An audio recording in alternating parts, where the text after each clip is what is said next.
So we're going through the five most popular worldviews, and it's been a while since we talked about this, so I am going to do a little bit of backtracking with naturalism, humanism, which is an atheistic worldview. Only the natural world exists. There is no supernatural. And then humanism tends to be naturalistic, although humanism and naturalism aren't exactly the same thing.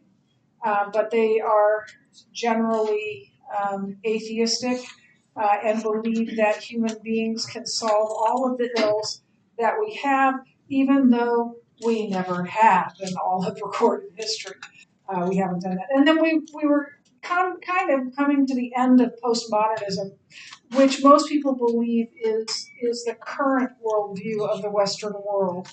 And we talked about postmodernism rejecting a meta-narrative. There's no story that explains everything.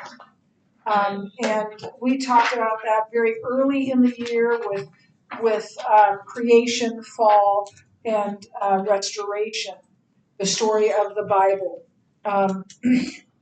And they don't believe that there's any moral absolutes. They don't believe that that that there's anything that anything is absolutely immoral, and they believe in absolute tolerance no matter what it is. And then we started talking about deconstruction, and deconstruction is the default of the postmodern worldview. They are the poster children for deconstruction. And I mentioned to you last week that it has seeped into the church as well. And you'll find lots of people who are peddling things that the world in general is peddling. I don't want to go into details, but everything from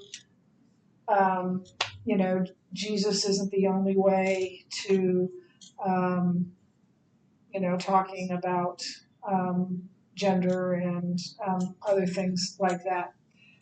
So this idea of postmodernism came about a long time ago, like in the 1930s, coming out of the 1920s, which was a kind of a boom era. But in the 70s was really when it had a foothold. And before that time, people found meaning in work, in family, in relationships. They didn't feel the need to tear down the accepted way of doing things. That's no longer true. And I think we're at a point where there's no accepted way of doing things. Everyone just does their own thing. If it's and that whole idea of what it's right for me, it might not be right for you, but it's right for me. So let's talk about how postmodernism would answer the 5 life questions. From where did I come? So it says here the universe created itself. Nobody believes that the universe has always been, but my guess is that they would use some form of evolution to say that the universe was created or was just there, but the science and the math tell us that it is not eternal, but the universe is not eternal, so they don't have that out scientifically. But the result, humanity is the result of purposeless evolutionary development over millions of years. And they believe that in the beginning there was a Big Bang, but what caused the Big Bang can't be God. Then why is there such a mess in the world? We're the problem. Those of us who believe in universal truths, those of us that believe in God, we're the problem. We're keeping people down. We're the patriarchy. And so we are the problem, not the solution. Um, and that's that last part of one of the quotes I gave you, that our world is to be what we make it, not what the churches have made it all these years. So there's that we're the enemy in postmodernism. Those of us who are people of faith, and it for them it started with the Crusades and the Inquisition, all of which was unnecessary and not godly. But that's not, as far as I know, there's no knights out there spearing people. So hopefully Christianity has learned that we are to love people to Jesus, not spear them to Jesus. And then why is there such a mess in the world? People who advocate for universal truths, Christians, are the source of the problems in the world. Their belief in absolutes results in power struggles, such as the Inquisition and the Crusades, in which one individual or group attempts to assert power over another.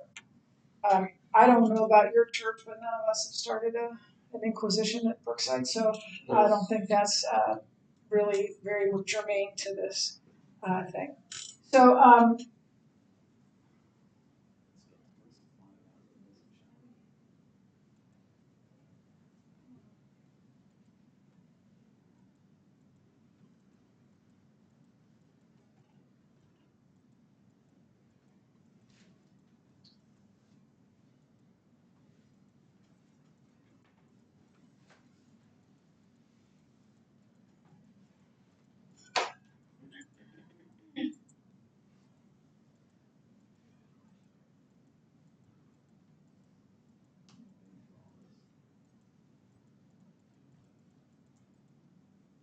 okay, so culture driven, no purpose, no peace, no God. What?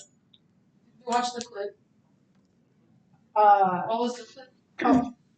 Oh yeah, we watched it last week. Yeah, but we'll have one for postmodernism. And then we should show these different things that have something to do or maybe not.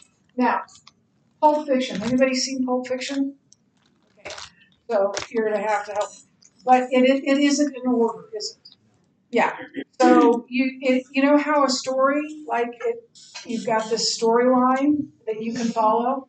That's not Pulp Fiction. Pulp Fiction, the beginning is in the middle and the end is in the third of the thing, and it's all, and you're trying to fit together what's going on when it's all out of order. That is quintessential postmodernism. There's an accepted way of creating films where you've got an introduction and then the whatever it is rises to a crescendo, and then there's resolution at the end. And there are still movies like that, but there are more and more movies that are not like that, that are more free free flow than story. Yeah. When you say not in order, you mean like the first scene is like a woman who's like on a hospital bed, and the next scene is like the same woman is like feeding cereal to her children, and the next scene is like the woman's funeral. It's like flashbacks. Like flashbacks, basically. I don't know about Pulp Fiction, like especially, but like the way I imagine it is like flashbacks. Flashbacks. The entire movie. Like not a flashback, like tons of yeah. The story is literally told out of time. Not chronologically. It's not chronological, which is what we're used to, which is the accepted convention. But this is not that. Yes. Could you like into like a film editor and you could just like copy segments and like actually get a full on movie to just swap the parts around? Could you actually change it into a continuous? Would it be like a normal movie? Yes, it would be a lot of splicing with actual film. But yeah, I suppose there's a way to do that on a computer too. Yeah, it'd be a normal movie, like actual. I don't know. Do you think it would be a normal? I haven't seen it. Yeah, so sorry. That Be was gone. so bad. I'm so sorry. Oh, Wow. What is it? Is it, out of order or? Yeah. What was your question? you like splice it up. Could you slice it up and get it and put it in order? But it also follows like several different characters and several different stories. So that kind of Is it fun to watch? parts of it are kind of slow, but it's like really story, and it all kind of makes sense. Kind of. If you think about it, it's not one of those like play in the background. It's like a sit down. I don't know your favorite movie's Interstellar. Yeah, I don't trust your movie taste anymore. I love Okay. Interstellar. So, Interesting. yeah, is there any hope? There's nothing we can put our trust in. Question everything, doubt everything. The biggest issue there is no hope. So I'm going to play a movie clip for you, and then I'm going to quote. I think I already gave you this quote, but I'm going to quote it again, and then we'll be done. Pretty close to being done with. And we stopped off at last time with the art museum. That art museum was intended to look like it didn't use the laws of physics, but because of that, it had to be completely remodeled like 3 or 5 years later because it was falling apart because they didn't use the laws of physics in creating it. So they had to fix everything in order to keep using that building. So it didn't work out very well. Okay, I'm gonna.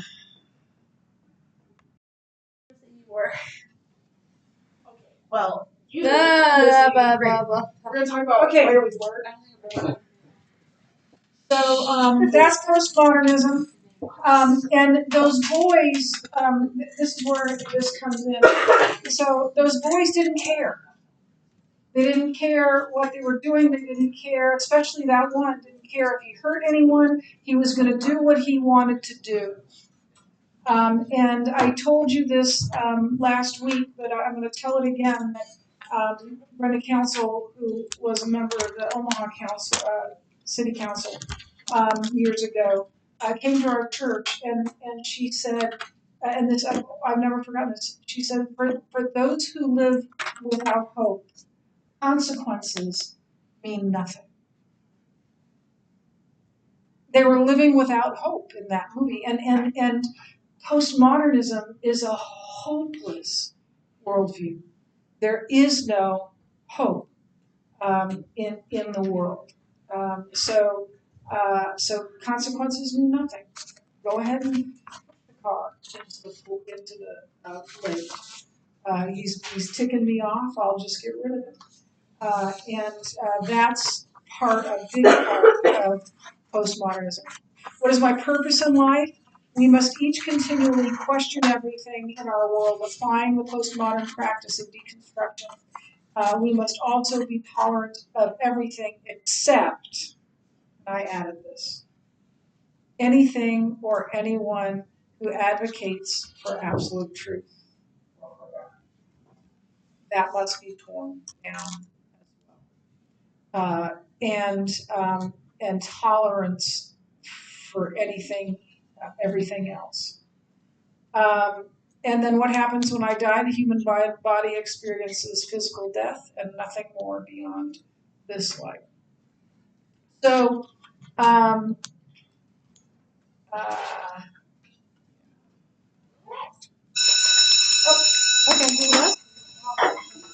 I'm pretty much done. I was going to do a clip, but I'll do that tomorrow. I feel like fun for class.